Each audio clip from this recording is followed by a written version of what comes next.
Yeah. My name is Lydia Kutab Brenneman. I was born in Bethlehem and lived in Jerusalem. I am a Palestinian Christian. And today I have Barry Johnson, who has been to Palestine not too long ago with Mennonite men, as well as Mennonite in Palestinian Israeli network, of which right now we have a member, Dorothy Jean Weaver, and I am the acting chair until we get a new chair of that program. I wanted Barry to go first and talk about his experience since it's most recent. And then when I give my presentation, I wanted a bit of history and telling you my story. He's going to tell stories also. And then only one slide about the obstacles to peace that I see, what's urgent now, and what you can do. So just a summary of what kinds of things we're going to do. I'd like to read a quote from part 2 of the Kairos document.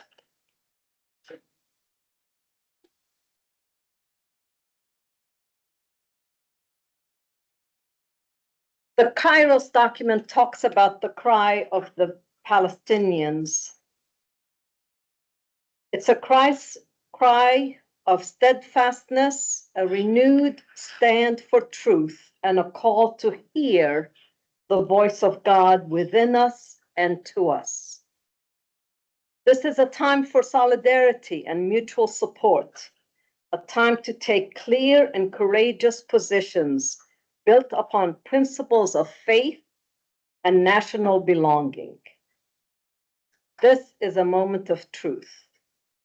True solutions begin with dismantling oppressive racial systems.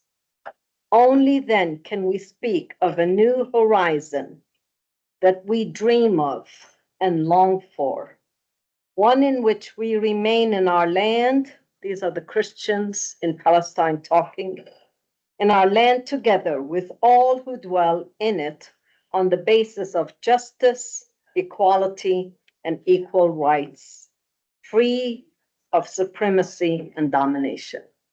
So please help me welcome Barry as he shares with you his stories. Thanks, Lydia. As Lydia briefly mentioned, in February 4 to 20 of this year, a delegation of 25 people from US and Canada traveled to Palestine as a learning, peace, and tree planting mission. This trip was a joint initiative of Mennonite Men and Menno-Pin, the Mennonite Palestine Israel Network, and there were also 3 Mennonite Action staff included. Amy Yoder McLaughlin from Philadelphia was our tour leader.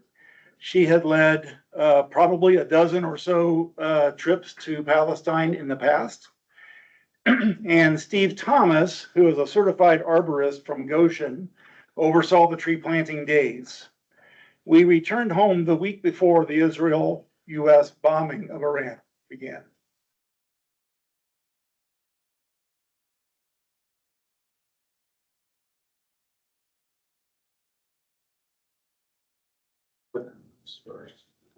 Mouse first.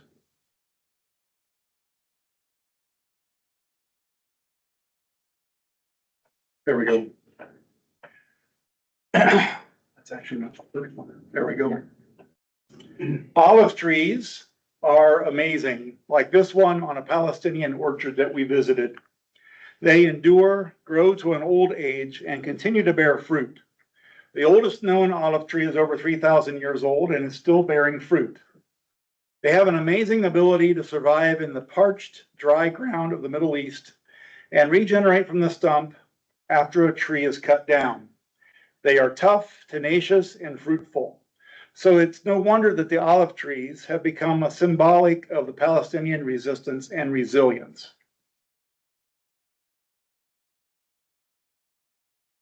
We did our first tree planting day at Sarah's Farms, where it's south of Bethlehem. This is Ahmad Saras in the first picture giving us instructions.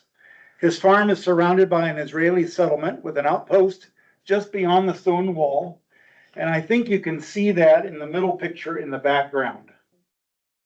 The Israelis also put a lock gate on a side road that keeps him from getting to other parts of his property. Despite his circumstances, Ahmad was a bundle of energy, very friendly, and made us all feel right at home.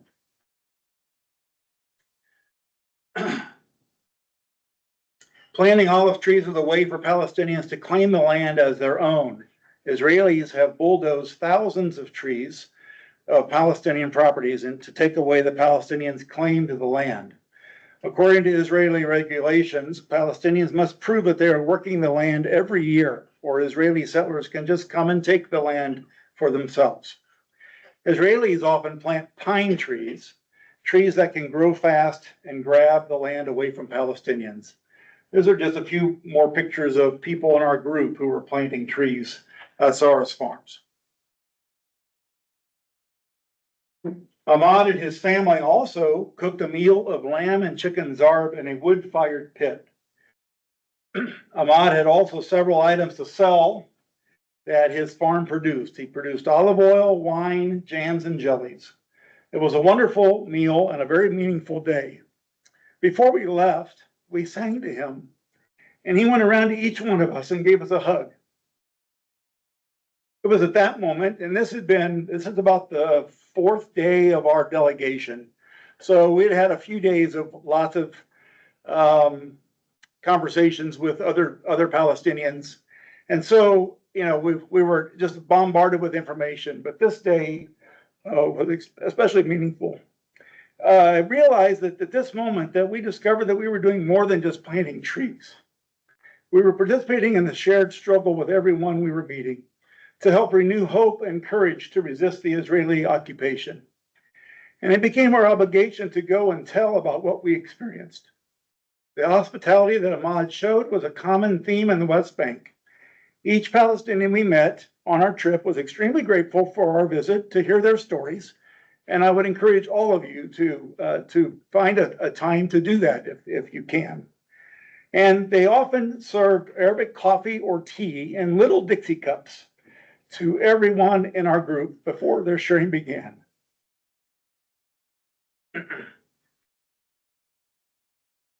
We planted olive and citrus trees and grape plants 2 different days at the Tent of Nations, an established farm run by the Nassar family. Tent of Nations is on a mountaintop southwest of Bethlehem, with all 5 surrounding mountaintops having Israeli settlements on them. This farm had terraced rows of trees up and down the mountain. Israelis have targeted the Tent of Nations multiple times. In 2014, the Israeli military bulldozed about 1,500 of their olive and fruit trees. The military returned and destroyed more trees in 2021, 2022, and 2024. The Nassars have been constantly threatened by Israelis with confiscation and demolition. And in 2022, Daoud and Dahir Nassar were badly beaten by masked settlers with sticks and knives. And this is Daoud, and this is Dahir. And he's showing the place there where the military bulldozed their trees. Under local law, empty land is far easier to confiscate. By helping the Nassar and Saras families plant on their open terraces, we help them claim their right to stay. With $30,000 raised for this project, we planted over 300 olive and fruit trees and left $14,000 for other Palestinian farmers to plant olive trees. Some funds went to plant trees around a mosque destroyed by Israelis. And it was actually the last day of our trip. The Nassar family called our delegation to ask if we could plant those trees, but unfortunately we were on a plane the next day, and so we weren't able to do the planting by the mosque. Notice that in this picture, the Israeli settlement is on the top of the next ridge, and as we planted, we felt very exposed. And most likely settlements, or the settlement across the valley there was watching us, watching our every move.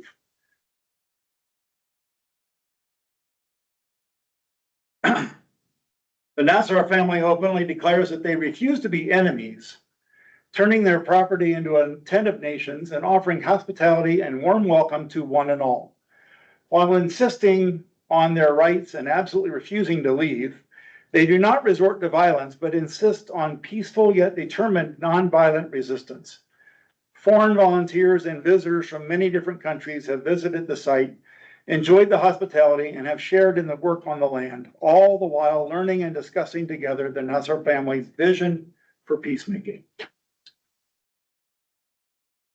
Learning on our delegation, listening to stories and witnessing Palestinian life was amazing.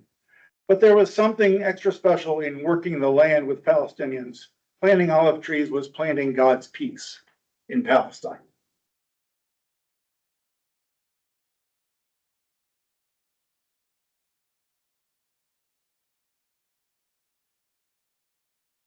Thank you.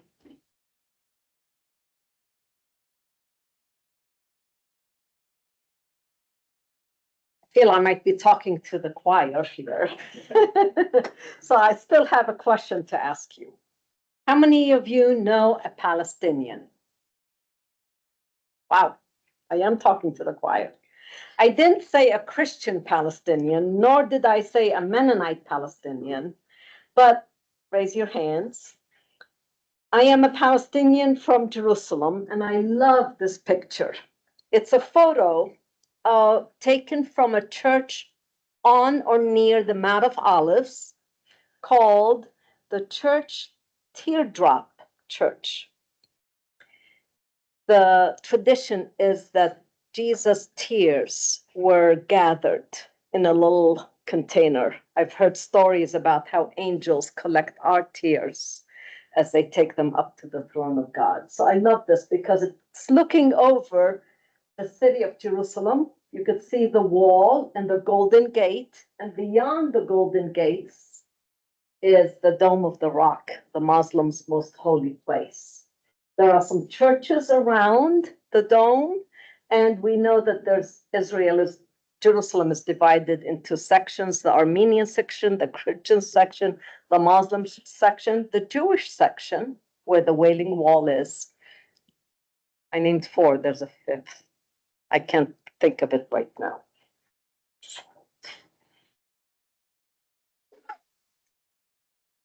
An old photo of my great-grandparents, Palestinians, and they are Arab and they are Christian.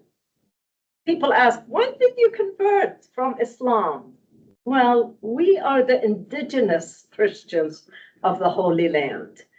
One of my cousins traced back his ancestry to being converted at the message from Jesus and his disciples. Born in Bethlehem, Bethlehem is a Christian town. Growing up, or those who grew up in Nazareth, it's a Christian town. So that's the beginning of our faith. Just in case you want to know what surrounding places are around the Middle East, the yellow with a little bit of gray is Palestine, and here it's named as Israel, giving you the names of Tel Aviv or Yafa, Jerusalem, and the Gaza Strip as the 3 places that they document. But this is a more close-up a partition planned from the 1947 of where Syria and Lebanon are, Damascus, the Golan Heights, the Gaza Strip, Egypt, Jordan, and all around. The yellow is the Arab state, and the orange is the UN partition plan for the Jewish state. How many of you are familiar with this photo?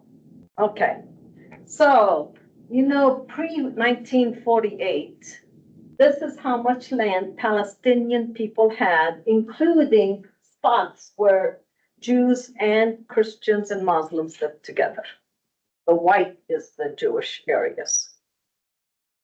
The partition plan shows how much land the Palestinian people have lost, including the last one, what I call, it's almost like Swiss cheese, with only areas of Palestinian villages or towns with settlements all around, and even the green line has moved and changed. I gave a presentation by giving a story on each one of these. I'm going to be very brief and just tell you one or two of those stories.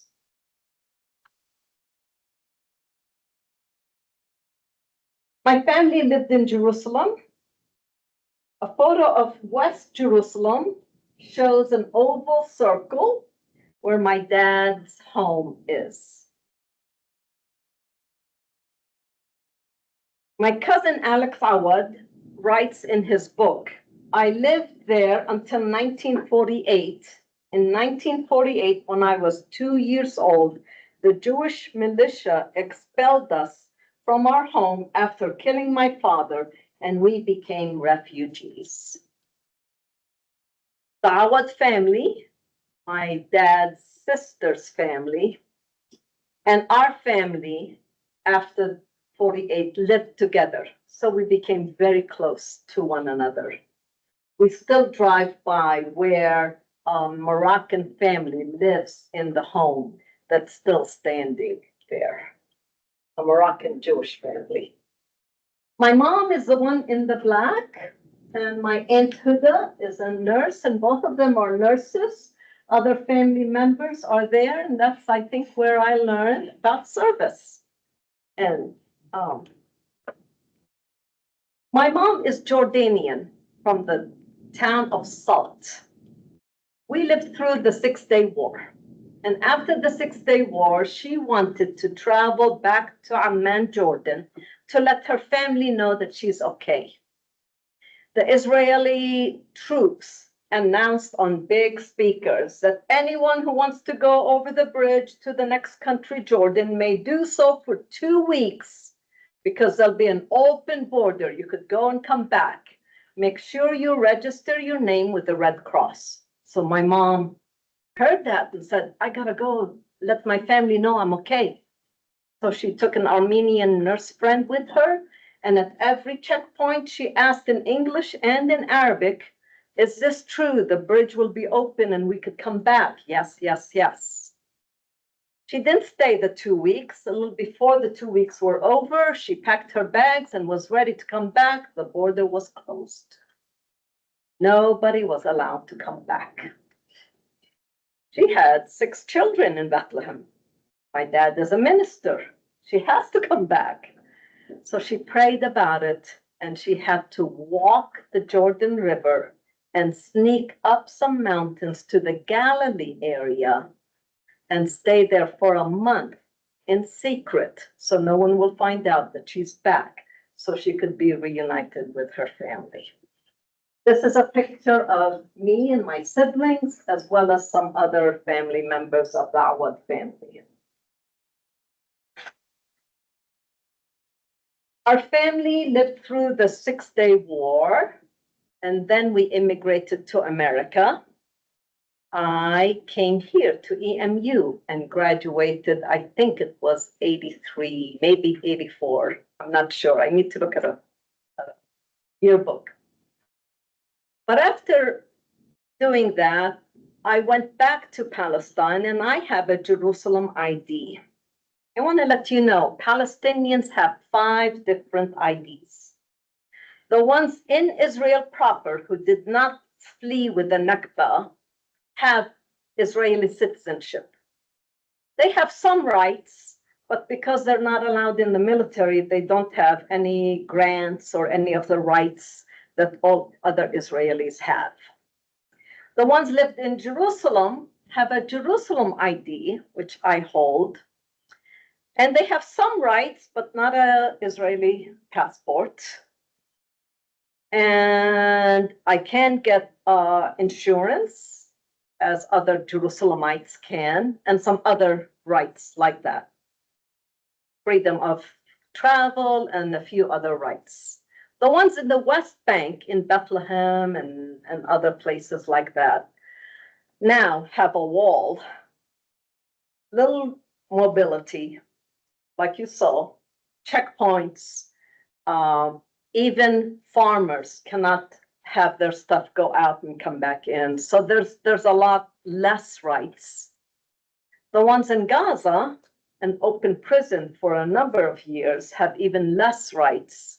And the fifth one, the ones in diaspora, like my mom, who have no right to return. And like many students who come to the US or Europe, and they see they don't have to run. One student told me, I'm at Bluffton, I don't have to run from building to building for guns and shots after me. But once they see the freedom here, they don't want to go back to Palestine. The brain drain, it's called. But even if they did, Israel will not let them in, because when they left, they had to sign a paper, I will not return, which no one wants to, but if you want education, you have to go out. So the no return for Palestinians is a big thing. So after college, I went to Jerusalem, and I have my Jerusalem ID. I wanted to go and renew it so that I could be with my family. I remember this very clearly. The lady, soldier lady, after I waited hours for my turn to come, saw that I had a Jerusalem ID, and she said, "You speak very good English." I said, "Yeah, I was in the US, I studied." And she realized I've been outside and I'm back. And she said, "May I see that?" And I thought, "Yeah, like America, you're going to take it, make a photocopy, and give it right back to me, right? Like they ask you for your ID." And she sat back, put her foot on top of each other and said, "See this? You'll never see this again." I said, "What?" I studied at EMC at the time, and I'm a Mennonite, but I really wanted to jump that desk and grab it from her hand. My ID was lost. My brother, Jonathan Kutab, who taught himself Hebrew and studied to be a lawyer in the Israeli courts, worked 6 months to get me my ID back. I'm a lucky one. Many people lose their ID and they're evicted. They're out of luck. That's my story. If I had one of those after 48 and after the 6-Day War, and my story of returning and wanting to return to my homeland. I came back to the US, married my husband Bryce, and we have 3 children. Our oldest one is Jonathan Brenneman, who has always loved peace. He went to Ireland to be part of the connection between Catholic and Protestant children in Northern Ireland. And then he studied with Christian Peacemaker Team at the time. CPT is now called Community Peacemaker Team. And he wanted to go to Palestine. If you know about CPT, you're allowed to go there as a visitor, invited by the people there. So in Hebron, they invited him to come. You're allowed to go on a visitor's visa for 3 months, come back to the US and travel to churches, talk about your presentation, and then go back as a visitor again. He did that 3 times. His job was in the southern Negev with little children, and so he learned Arabic very well because he could speak with kids.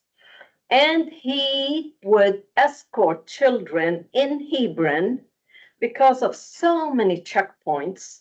The soldiers, 18 years and older, with guns and scared being in this all Muslim, predominantly Muslim town of Hebron, they have to check the kids going and coming from school on a daily basis. Well, the UN says how many minutes they could delay them. Jonathan, with his red hat, would keep a timer to watch the soldiers as to how much they could delay students. And from what people said, the soldiers behave much nicer when someone is watching and keeping track and giving statistics to the UN. After the third time of coming in and going back, they denied him entry. And then my niece was getting married. So we had our lawyer brother, Jonathan, go to the courts and say, can this Jonathan come to the cousin's wedding? They said yes. They gave him papers that CPT is not a terrorist organization. They are for peace.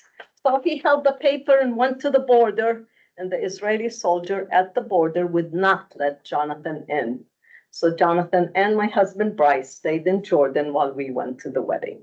For 10 years, Jonathan has not been able to come back to my homeland of Bethlehem and Jerusalem. Human rights are being denied on a daily basis. I like to put this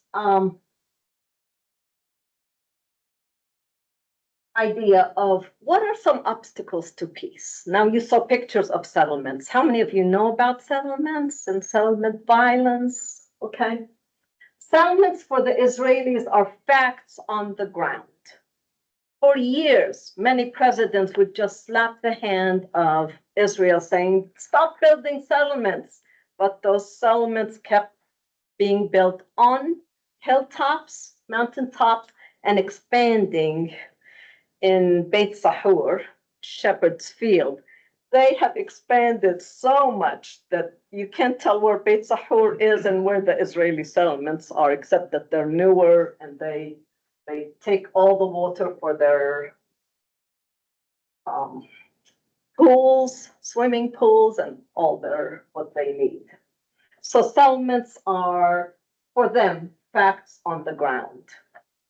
Now, for a while, they just were doing this kind of underhanded and not wanting people to know how much settlements are expanding. And right now, there's settler violence going on in the West Bank and in Gaza. And I want to quote this lady, Francisco Albanese. Israel has effectively been given a license to torture Palestinians because most of your governments, your ministers, have allowed it. What once operated in the shadows is now practiced openly, a regime of organized humiliation, pain, and degradation sanctioned at the highest political level. Francisca Albanese. Jerusalem is the birthplace of three major religions, Christians, Muslims, and Jews. Will it ever be an international city? Or will the Zionist regime, the Zionist project, want it to be all Jewish? Interesting question. Palestinians want the right to return, and some people will say, no, there's not enough land for both. But you know what? If you open the doors, not a lot of them will want to return. Some are settled in Ohio, in New York, in Europe, in other Arab countries. But those who want to return, don't they have a right to return? I was born in Bethlehem. I cannot live there. I could only go and visit with my US passport. 3 months, then you're out. Refugee camps. Because of this disbursement, refugee camps are all over the West Bank, in Gaza, in Lebanon, in Jordan. What do you do with those refugee camps? What has happened to Gaza is a big disaster. The Kairos document says we need to lament as to what we have allowed to happen.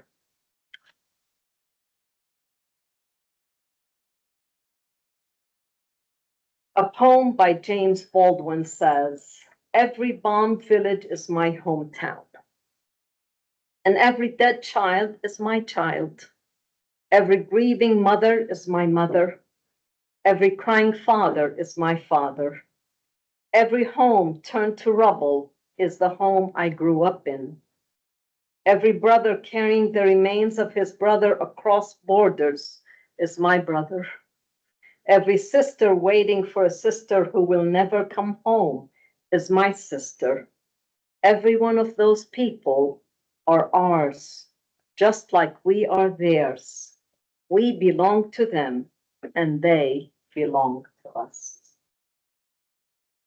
Maybe a one-state solution would work if Israel's willing to give up power.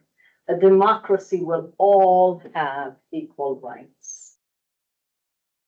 A picture of the settlements and the wall that's being built. It's not very clear, but really has where the red is how much more land that Israel has confiscated beyond the green line, and the triangles are settlements on the West Bank.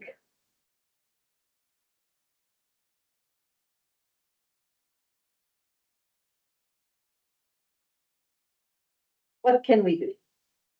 Well, you're doing it right now. You're here learning. Many of you took the Kairos document. For those of you who came late, we have it in print, and we have the codes of how you could get it. And we've written a resolution, and there's a Kairos document guide, study guide for small groups, for Sunday schools, for women's group, or however you want. And recently, our pastor found that the Episcopalian Church has a 3-person dialogue about the West Bank. Learn, educate yourself of the present situation. So what's happening present is take everything I talked and move it forward. The urgency. I talked about how settlements were done and presidents would just slap Israel's hand. What's happening now is there's an increase of settler violence. Wherever the settlements are, young people, anybody coming down to the villages to do violence, to turn beds upside down, to make noise, to scare the kids, to rob and steal, to do all kinds of violence, including what I just heard in November of 25 when I went to for the conference of the Kairos document, includes steal sheep and goats and take them, and you can't do nothing about it. And then when you get close to where the settler is, by the way, they now take a container and put it on a plot of Palestinian land and have a settler there with his gun. And then, of course, he needs water and electricity, so now you have to run those to him and make roads and then have the army protect him. That's happening now in numerous villages. You showed terracing. It's happening on those terraces. The Nasser family, Ten of Nations, which is a long-standing farm, there is now an outpost. That's what they call the containers. There's an outpost right outside the farm's close proximity, I guess. I don't even know how to, but it's right there. You can see it. We were looked at we went to their caves. They have underground living quarters in caves on their land, and on the way to that cave, there was an outpost right there on the other side of the fence. And same thing with the Saras farm too. We were in, there was one situation that was just unbelievable. Was she talked about stealing sheep, stealing ducks, stealing animals. They would run the water lines and their electricity lines right across the property, bypassing the Palestinian farm, just their Palestinian house, and running it to the Israeli settler place. And we talked to a family whose husband actually lost a leg because he was shot in the leg for confronting them about taking their animals, and they shot him. And then the ambulance wasn't able to get there because the Israeli blocked the roads, and so he had to amputate his leg. And the week before we were there visiting with this family, the same Israeli settler that's been causing all this harassment poured gasoline in his well. So the family now has no water at all, and likely that well is no longer able to be used. I'll have to dig another well or find other means to find water. It's just a very desperate situation, I think, for many families. My heart was broken. So I have a heart and it bent down and I can't fix it. But my heart was broken when I heard story after story after story of all these things that are happening with violence. And then my two nieces who are there were telling me of how they as women are being humiliated and various things happening to them. And I'm like, when, God, when will it stop? So I'm going to challenge all of you to befriend a Palestinian here in America. They are in your schools. They are maybe working in your neighborhood. Find someone and hear their stories, because they still have people over there, and connect with the Palestinian. Do action. Join Mennonite Action Group. How many of you belong already to Mennonite Action? Okay, good. Find a peace and justice group and find out what things of action they are doing.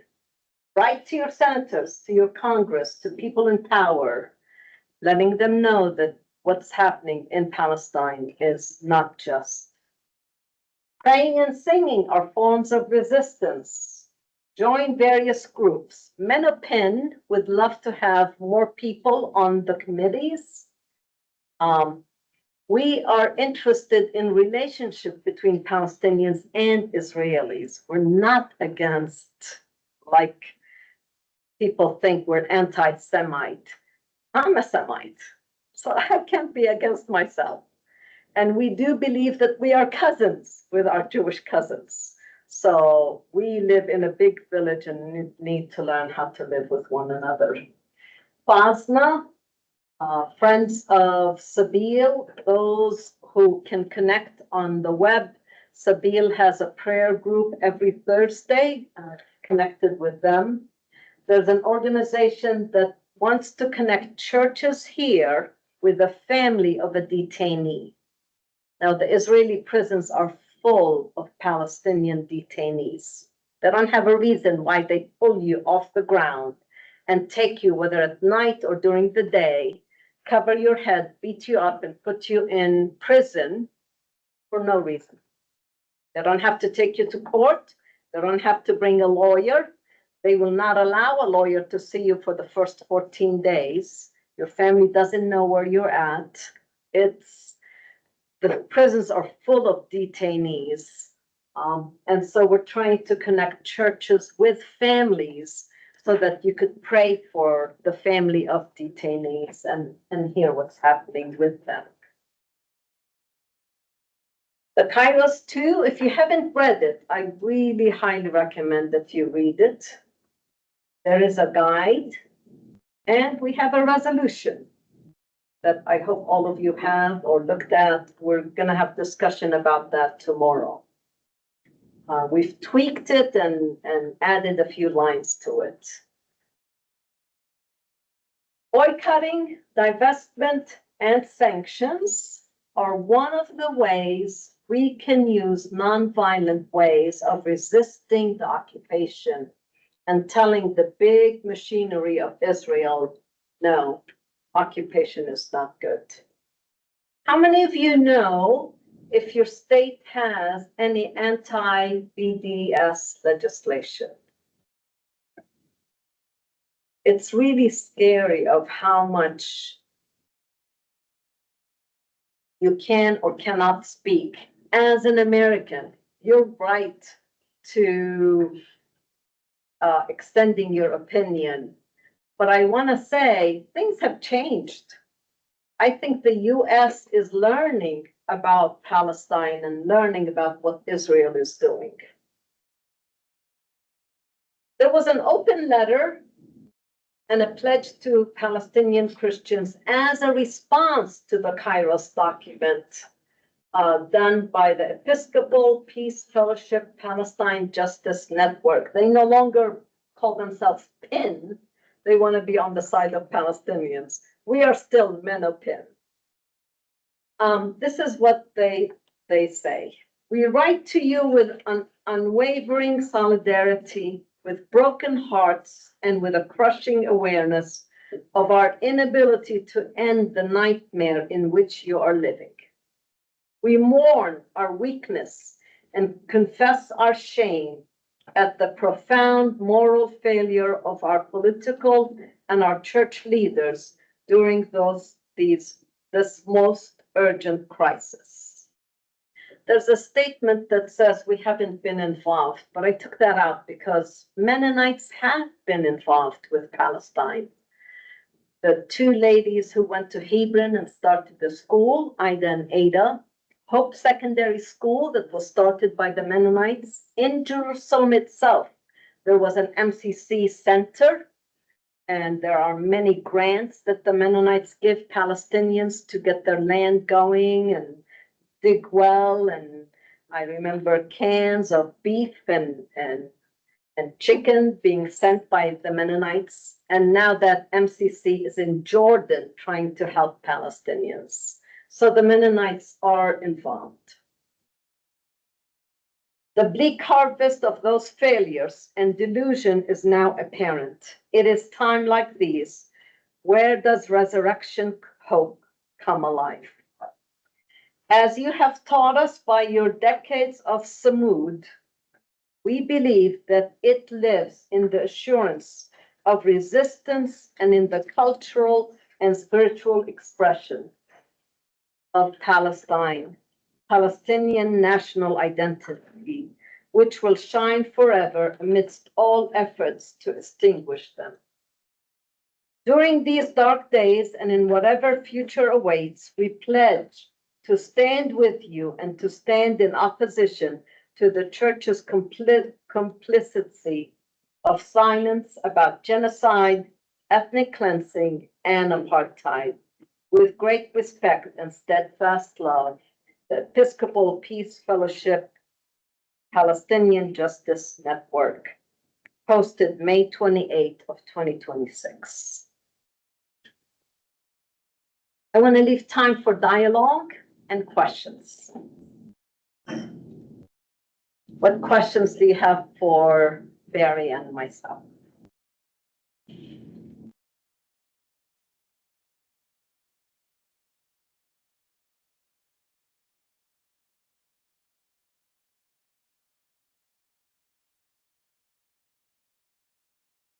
Yeah.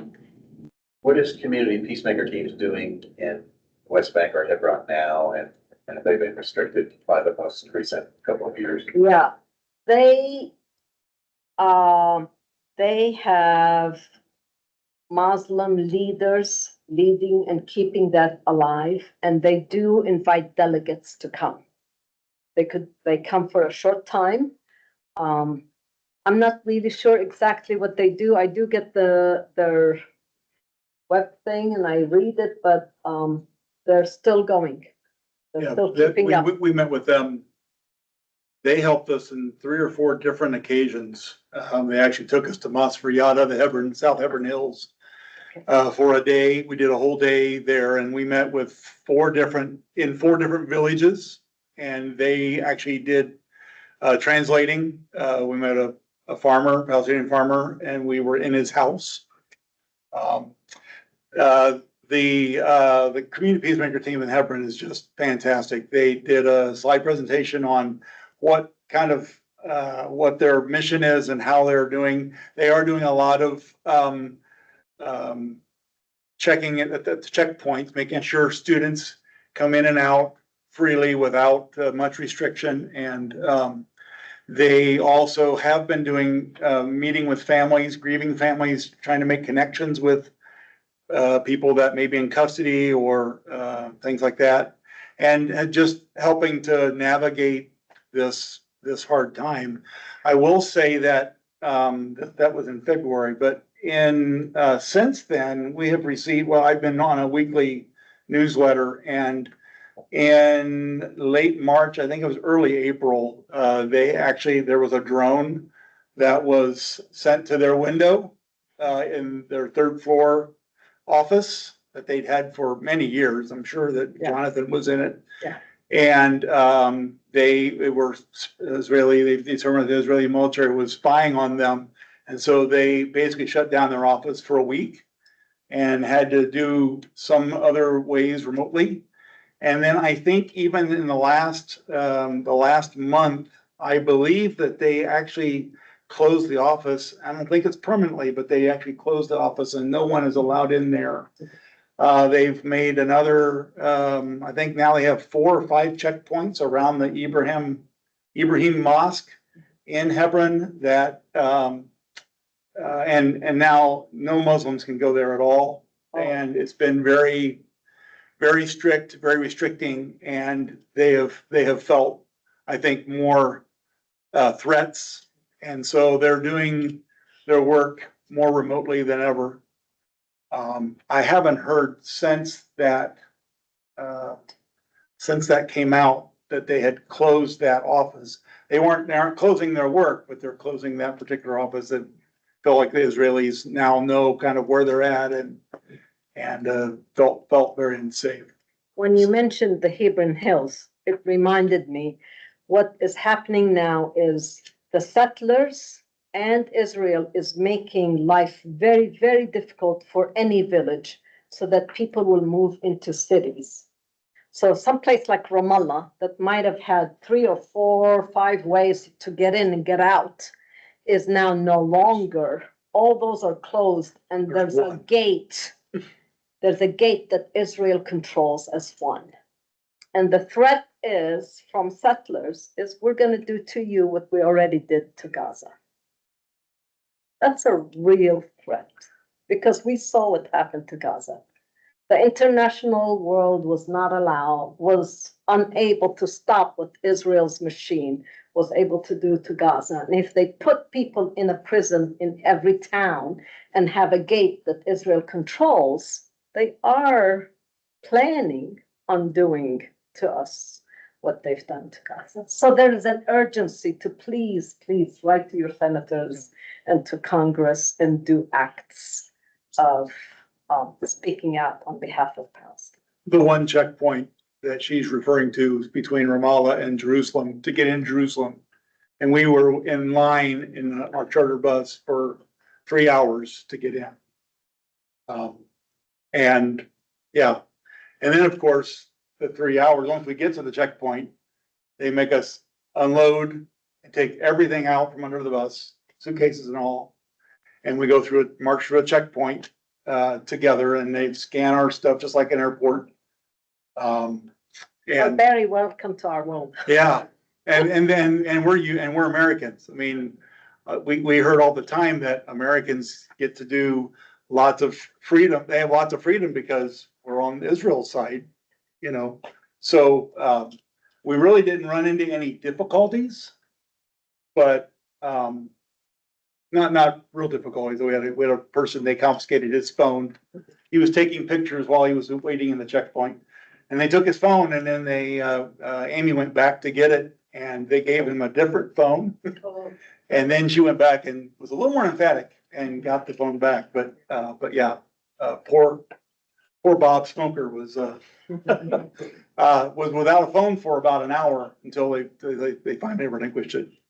But you know, we really didn't deal with any difficulties, but they clearly knew that we had been in